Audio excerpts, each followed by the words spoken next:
방주를 많은 과학자들이 연구를 했습니다. 이 방주가 도대체 어떤 방주일까? 그래서 세상의 과학자들이 이 방주를 굉장히 많이 연구를 했는데, 연구한 그 과학자들이 특이한 점이 몇 가지가 있는데, 그 첫 번째가 뭐냐면 이 방주는 여러분 스스로 움직일 수가 없다는 겁니다. 방주가 지 스스로가 움직이지 못하는 거죠. 그러니까 오늘날 말하면 배가 배의 역할을 할 수가 없는 거예요.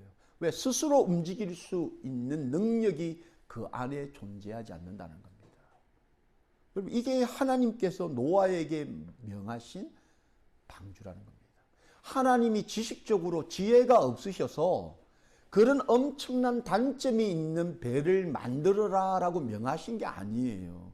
우리 하나님은 천지 만물을 창조하시고 다스리시고 운행하시는 하나님이신데, 지식이 부족하셔서 스스로도 못 움직이는 배를 만들어라 라고 명하신 게 아니라는 겁니다. 큰 의미가, 큰 뜻이 방주 안에 담겨져 있다는 겁니다. 그래서 우리가 방주로 지어져 가야 되는데, 우리도 우리 스스로 움직일 수 있는 그 능력이 우리 안에 없다라는 것을 우리가 빨리 깨달아야 한다는 거죠. 방주가 지 스스로 움직이기 시작해서 지 마음대로 하겠다라고 설치는 순간부터 하나님의 뜻을 거스르고 하나님의 뜻과 정반대의 방향으로 갈 수밖에 없다는 겁니다. 방주는 스스로 움직일 수 없다. 스스로 움직일 수 있는 능력을 그 안에 만들어 놓지 않았다는 겁니다. 오늘 본문 17절 18절 말씀 보십시오. 홍수가 땅에 40일 동안 계속된지라 물이 많아져 방주가 땅에 떠올랐고 물이 더 많아져 땅에 넘침에 방주가 물 위에 떠다녔다는 겁니다. 이 방주가 여러분 홍수가 나기 전까지는 꿈쩍도 못하는 겁니다. 여러분, 물이 점점 더 많아지지 않고서는 떠다닐 수가 없도록 설계가 되었다는 겁니다. 이게 우리 인생에 참 주는 큰 의미가 있다는 거죠. 아무리 이 방주, 노아가 지은 이 방주가 튼튼하게 120년간 정말 완벽한 설계에 의해서 좋은 나무를 사용해서 물 하나 침투할 수 없는 그런 멋진 배로 만들어졌지만, 그 스스로가 뜰 수도 없고 그 스스로가 자기 원하는 방향대로 갈 수 있는 능력이 그 안에 없었다라는 겁니다. 오늘날 여러분, 하나님 없이, 하나님의 뜻과 목적과 방향 없이 스스로 뜨고 스스로 아무 곳이나 가려고 하면 이거는 창조의 질서에 반하는 그런 모습이라는 겁니다. 이 방주를 바라보면서 우리 인생을 우리가 투영해서 보아야 한다는 거죠. 아무 실상은 능력 없는, 힘없고 아무것 할 수 없는 그러한 존재, 하나님 없이는 아무것도 감당할 수 없는 그러한 존재가 우리의 존재, 방주된 우리의 모습이라는 것을 우리는 기억해야 되는 거죠. 우리의 모습이 어떻습니까? 심판대 앞에서 우리의 힘, 능력으로는 아무것도 할 수 없는, 그냥 거꾸러질 수밖에 없는 그런 존재가 바로 우리라는 존재입니다. 오늘 본문 20절, 21절 보니까 우리의 모습을 적나라하게 보여주지 않습니까? 물이 불어서 15규빗이나 오르니 산들이 잠기고 땅 위에 움직이는 생물이 다 죽었으니 곧 새와 가축과 들짐승과 땅에 기는 모든 것과 모든 사람이라는 거예요. 심판대 앞에서 여러분 속절없이 쓰러지고 죽을 수밖에 없는 존재가 우리라는 겁니다. 여러분, 이게 우리의 모습을 적나라하게 보지 못하면 우리가 다 할 수 있는 것처럼, 우리가 다 경험한 것처럼, 하나님 없이도 얼마든지 우리가 감당할 수 있는 것처럼 이야기하지만 우리라는 존재, 인간이라는 존재가 그렇지 못하다는 겁니다. 사실 우리가 많이 경험하지만 여러분, 우리가 홍수나 지진이나 천재지변, 지금은 여러분 그 보이지도 않는 그 바이러스 때문에 속절없이 쓰러지고 무너지고 어찌할 바를 몰라서 지금 얼마나 어려움을 겪습니까? 세계 최강이라고 하는 이 미국에도 여러분 확진자가 지금 100만을 넘어가고 있는 이 시대에 수많은 사상자가 지금 나오고 있는 이런 상황 아니겠습니까? 자연 앞에서 우리가 아무리 위대한 인간이라고 외치지만 그 인생이 죽음을 피할 수 있는 존재가 어디 있습니까? 아무도 없습니다, 여러분. 그 죽음 앞에 죽음의 비밀을 해결할 수 있는 사람이 지금까지 존재하지 못하지 않습니까? 이것이 우리의 모습이라는 겁니다.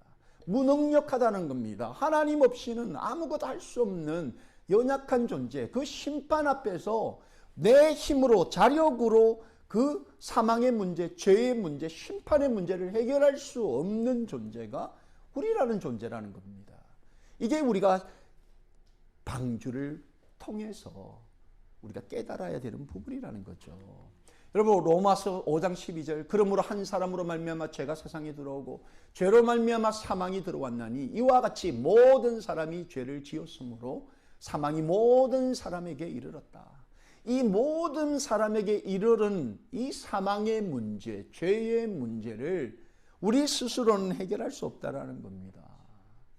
아무리 우리가 몸부림친다 그래도 죄의 문제 해결할 수가 없다라는 겁니다. 사망의 문제 해결할 수 없다는 겁니다. 그래서 우리가 그걸 깨달아야 돼요. 아, 내가 방주인데 이 방주, 이 방주라는 나의 인생은 나 스스로, 내 스스로 내가 원하는 대로 내 마음대로 움직일 수 있는 존재가 아니다. 이걸 깨닫고 우리가 이걸 시인할 때 그때부터 하나님의 개입이 시작된다라는 겁니다. 본문 18절 우리 다시 보시면 물이 더 많아져 땅에 넘침에 그때서야 방주가 여러분 물 위에 떴다라는 겁니다. 물이 많아졌다.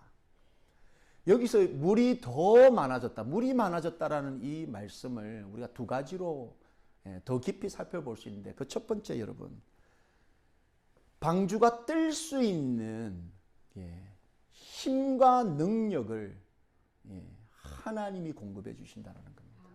이 물은 하늘로부터 오는 거예요. 하나님이 허락하신 겁니다. 우리 인생이라는 방주를 여러분 띄울 수 있는 분은 바로 하늘로부터 오는 하나님의 능력이고 하나님의 말씀인 줄로 믿습니다. 여러분 이걸 깨달아야 한다는 거죠. 내 인생을 뜰 수 있도록 구원의 방주로 사람을 살리고 영혼을 구하는 인생다운 인생, 하나님이 원하는 인생의 방주로 살아가기 위해서는 물이 있어야 되는데 그 물은 바로 하늘로부터 온다라는 겁니다. 그래서 우리 성도는 하늘로부터 내리는 그 하나님의 은혜의 단비를 날마다 사모해야 되는 겁니다. 여러분 내 상황을 볼 것이 아니라 하늘로부터 지금 은혜의 단비, 성령의 비가 내리고 있는가 이걸 점검하고 이걸 위해 기도하면 우리 인생이란 방주는 반드시 뜬다. 여러분 하나님께서는 우리 인생이란 방주가 뜨기 위해서 여러분 물을 내리시는 분, 필요를 채우시는 분인 줄로 믿습니다. 여러분 빌립보서 4장 19절 나의 하나님이 그리스도 예수 안에서 영광 가운데 그 풍성한 대로 너희 모든 쓸 것을 채우시리라 이렇게 말씀하셨습니다. 너희 모든 쓸 것, 사람 살리고 영혼 구원하고 생명 방주로 세워져 가는 그 일에 필요한 것을 하나님이 채우신다는 겁니다. 여러분 다른 사람들이 아닙니다. 사람 바라보고 우리 어카운트 바라보는 순간 우리는 좌절하고 낙심하고 절망하고 한숨이 나올 수밖에 없지만 모든 은사에 풍성하신 그 하나님께서 나의 필요를 채우시고 나의 이 인생이란 방주를 띄우시기 위해 채우시는 그 하나님을 바라보기만 하면 그때부터는 할렐루야 감사와 찬양이 나오는 줄로 믿습니다. 여러분 빌립보서 4장 6절에서 7절 아무것도 염려하지 말아라는 겁니다. 다만 모든 일에 기도와 간구로 너희 구할 것을 하나님께 감사함으로 아뢰라는 겁니다. 그리하면 모든 지각에 뛰어난 하나님의 평강이 그리스도 예수 안에서 너희 마음과 생각을 지키신다라고 말씀합니다. 여러분 인생이란 우리 이 길을 걸어가면서 우리의 눈이 잠깐이라도 우리 주변을 돌아보면 여러분 참 한숨 날 일이 얼마나 많습니까? 염려가 얼마나 많습니까? 우리의 몸만 봐도 여러분 옛날 같지 않지 않습니까? 저도 이 50견이 걸려가지고 오른쪽 이 팔을 제가 저기 누님들 앞에서 이게 안 움직이니까 이게 왜 이러지? 내 몸이 왜 이러지? 이런 이제 마음이 드는 거죠. 근데 점점 더 이런 일이 이제 생활화되지 않겠습니까? 눈도 점점 안 보이고. 예, 이거는 근데 이거에 사로잡히면 안 된다는 거죠.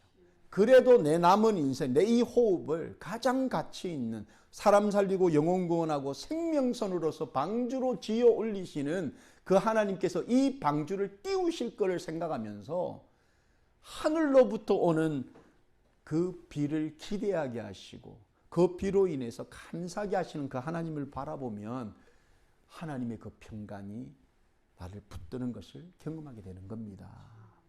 여러분, 그리고 물이 더 많아졌다.